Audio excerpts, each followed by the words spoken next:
How can we get the cold sweat mod?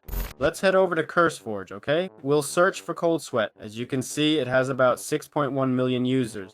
Go to Files, Mod Loader, select Forge, all versions, and choose one. 20.1. Click the three buttons and then Get File. Save this file in Windows plus R, App Data, Roaming, Minecraft, and then in the mods folder, alright? As you can see, it has no dependencies, but it has many related mods. I recommend getting the Curious API, okay? Whether for Forge, NeoForge, or whatever you prefer. The rest is up to you. Remember, this mod is about temperature. Many optional add-ons improve things like climate systems. It relates to mods for thirst and seasons, okay? These extras greatly enhance the mod, as vanilla Minecraft's temperature system is very basic.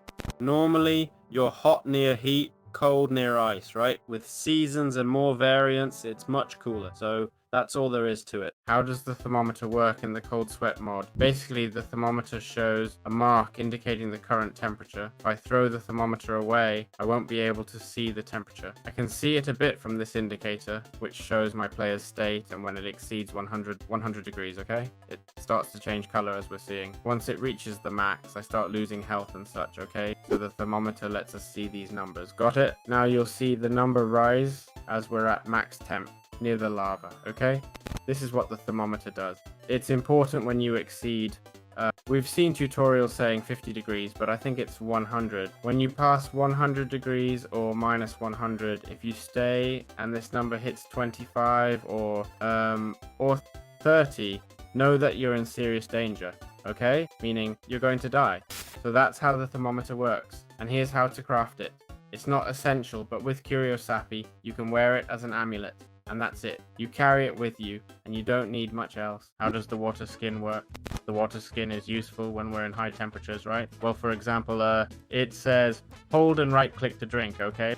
When it's in the hot bar, it can cool us down, you know? The hot bar can cool us down. Not here though, as we haven't made it cold yet. It can be cooled with tools like the icebox, which we'll see later. It says, when consumed, it affects my temperature. If you use it, you'll pour water on yourself. Got it? This water skin doesn't have great stats, but maybe this one does. Look, this one adds temperature. Perfect. Just what we wanted. It adds 0.5 temperature per second. Yes, indeed. Okay, so you go and get the water, right? Here. You grab it calmly, set to 95 degrees. It cools down. See? 95. Not sure if it'll cool more or just stay there. Anyway, this is basically for refreshing yourself. Between a water skin and a water bucket, the bucket's better now. I mean, I'm not sure, you know? They show us how to craft it and stuff. So, yeah, it's a pretty useless item. I'd recommend the water bucket. How does the boiler work? The boiler is a tool in the cold sweat mod that basically what it does is, well, we fill it with coal. As you can see, it's filling up there, okay? It allows us to heat things up. For example, a water skin. We can warm up a water skin with it. Got it? It generates heat, so if we go to a cold area, we can stay warm, understand? Also, as you can see, if I get close, it generates heat. See that? If I move away, the heat decreases. If I get very close, it's at 110 degrees. Now, I'll switch to survival mode. Watch how the heat rises quickly, eh? So, just keep that in mind, alright? Alright, how does the icebox work? We'll put it over here, okay? It uses fuel, mostly snow-related items. Let's use snow blocks, alright? Right-click to place directly, or just put it here. Its power is cooling items like this water skin at 120 degrees. It's already starting to cool down. You take it and put it here, okay? It'll start cooling down, as you can see. We should have used a fresh one, but oh well. Basically, it'll slowly cool the water skin. Why do we want that? When we're hot, we drink cold water to cool down. It counters extreme heat like in the nether. So that's how the icebox works. How do you grow the spring soul seed? Well, this seed is crucial. As you can see, we can plant it here, but it won't grow from this spot. To grow, it needs nearby heat. So we need to place lava next to it. So put lava near it, okay? That's the recommendation they give. Don't use ovens or other hot things. I know they're hot too, but the mod specifically requires lava. So we'd put lava, plant it in soul sand because it can't be planted anywhere else. Got it? Now this soul sprout, as you can see, lowers our temperature by 20 when eaten. It has many uses like ice resistance for 3 minutes, and it can fuel a soul spring lamp. That's one reason why we'd want this plant. How does the spring soul lamp work? Well, this lamp seems to be fully charged now. What this lamp does is lower the temperature in a 9x9 area, okay? I mean, if I drop the lamp now, no, I have to throw it. Well, no. Oh yes. See how the temp rises? There, it's going up, see? So this lamp cools the area a bit, you see? In a 9x9 space, we get a cooler environment. Remember, it needs the soul sprout to work and keep things chill. Right now, we're at peak heat hour, aren't we?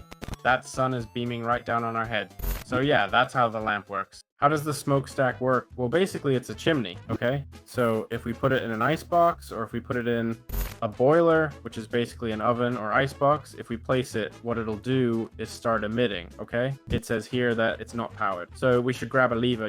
You can see here it says it's not powered, it says unpowered. So if we give it power, give it redstone, what it's going to do is start emitting the cold, okay? So of course, if we're near this now, it'll make us colder. We're in an enclosed space, we'll have a lower temperature, which could be ideal if we have a house in the desert, for example, okay? Having this here.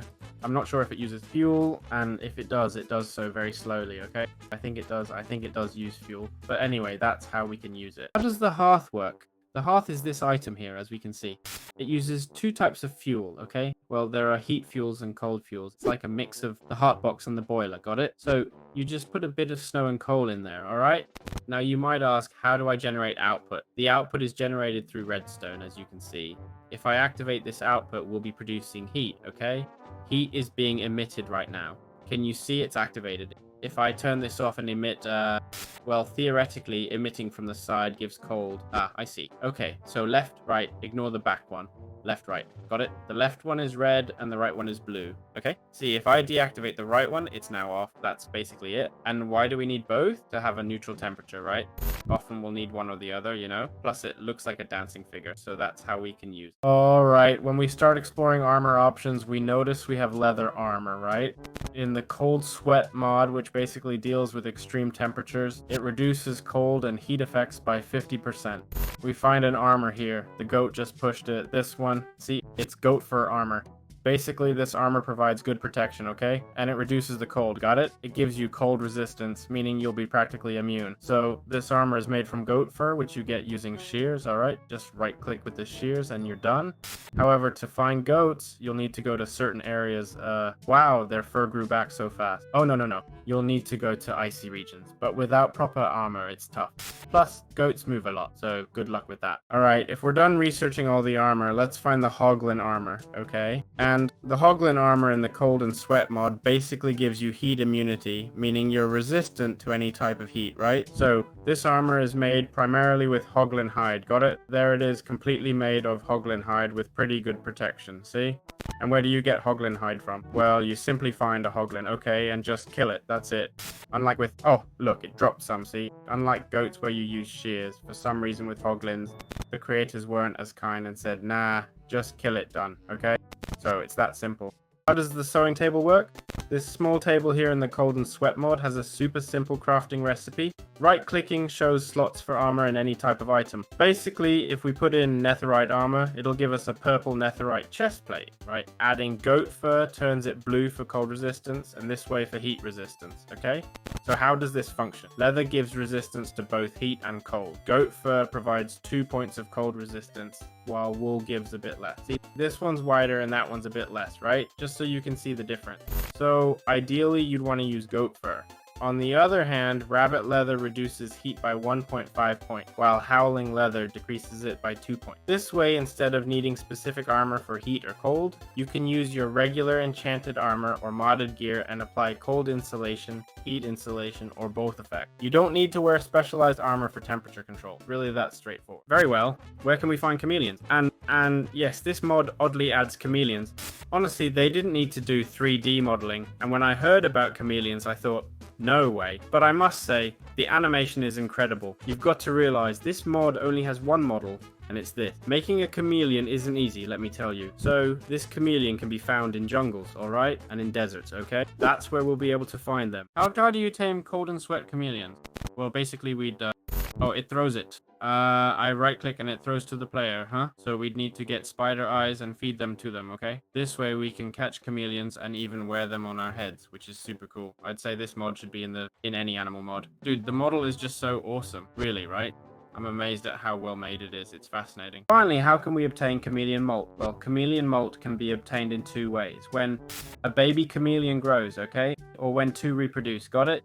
You can also get it once a day, as chameleons shed daily, giving you their skin. What's their skin used for? Well, to craft chameleon armor, okay? I'll switch to survival mode. There it is. The chameleon armor is this one, giving you this green attribute. The green attribute, as you see, isn't bad armor, eh? 7.5, it's like iron armor. The green attribute basically helps you adapt to temperature, but slowly, okay? Imagine a chameleon changing color slowly. That's what this armor does, adapting to heat or cold. So that's the final armor in the mod. And finally, how does the thermo lead work? Well, the thermo lead in the cold and sweat mod is this one here. Basically, this item emits redstone based on temperature, okay? I understand that the colder it is, the less signal, right? And the hotter it is, the more signal. I'm going to put snow blocks next to it.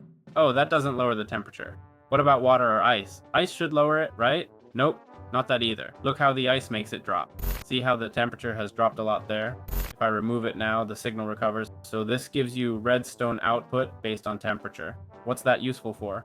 Well, for example, if you have a heater in your house, you can use this to control its output. It can start cooling at a certain temperature level. It's a smarter way to regulate your house, you know, basically. So the thermo lead is made with terracotta and chameleon bed. So that's how this mod works. Hope you enjoyed it and see you in future videos.